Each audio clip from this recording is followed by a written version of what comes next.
G'day, I'm Alex and welcome to Games Night. This is the first video in what will be an ongoing series in which we'll dive into some board games. We'll give a bit of an overview, run through the basics of how the game is played, and share our thoughts and experiences. In this video, we'll be taking a look at Forbidden Island by Gamewright Games. Forbidden Island is a cooperative adventure-themed game that sees players form a team of treasure-seeking specialists, each with their own unique abilities.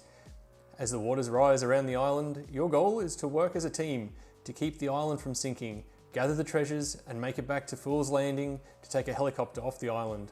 In the tin, you'll find everything you need for a night of adventure. Island tiles which have two sides, unflooded and flooded. Flood cards that correspond with the locations on the island tiles. Treasure cards which will either match one of the 4 treasures, a special action card which allows you to take a specific action even out of your turn, or the dreaded Waters Rise card. Adventurer cards, each with its own unique ability. Treasure tokens, player meeples, the water level tracker, and of course, the rules. Setting up Forbidden Island is super easy. Just grab your island cards, give them a quick shuffle, and you lay them down as per the instructions. Alrighty, next we grab the flood deck, give that a quick shuffle. Now, as your team has landed on the island, it's already begun to sink. To show that in the game, we reveal the top 6 cards from this deck, and then flip the corresponding tiles to show that those are the areas of the island that are already sinking.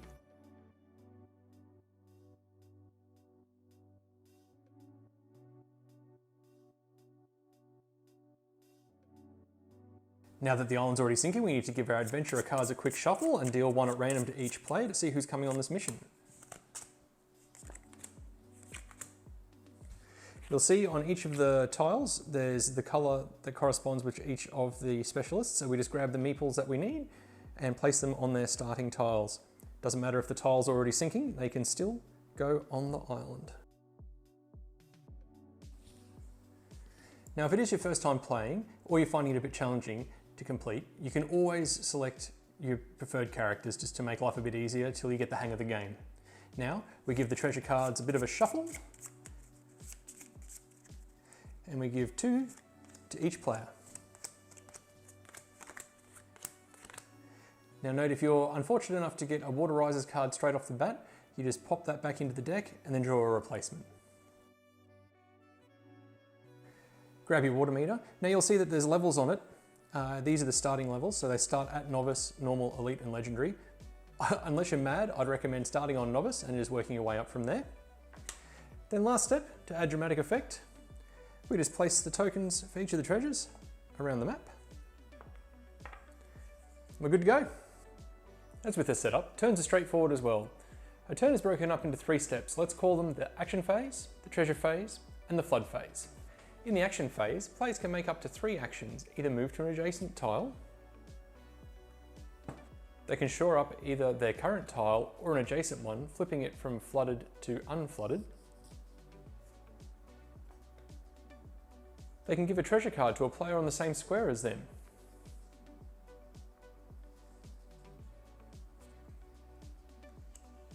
Or, if they have 4 of the same treasure card, and their meeple is on the corresponding tile, they can claim a treasure.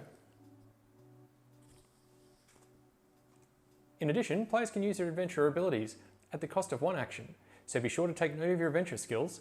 In the draw phase, players will take 2 cards from the treasure deck. The hand limit is 5, so you end up with more. You need to make the decision and discard the extra cards. If the card you draw is a Water Rises card, you must do the following. Move the water level up 1 on the tracker. Take the flood discard pile, shuffle it, and place it on top of the deck. Then discard the Water Rises card, and move on to the flood phase. From the flood deck, draw the number of cards indicated on the water level tracker, in this case 2. If unflooded, the matching tiles get flipped, and if they're already flooded, these cards are gone forever as they sink into the sea. If a player finds themselves on a tile square that has been washed away, they merely just swim to the nearest adjacent square. And that's the gameplay. Nice and easy. In Forbidden Island, there's 4 ways to fail, and only 1 way to win. The game ends if both temple, palace, cave, or garden tiles sink before you have the opportunity to collect their treasure. The water tracker gets to skull and crossbones. If the Fool's Landing tile sinks, or if the island tile the player is on sinks and they have no adjacent squares to swim to. To win, all your team needs to do is collect the 4 treasures, get everyone back to Fool's Landing, and one player to reveal the helicopter lift card, so you can all get off the island. Simple as that. Forbidden Island is designed for 2 to 4 players. Having played it with 2, 3 and 4 players, the game runs well regardless of the number, though each provides its own challenges.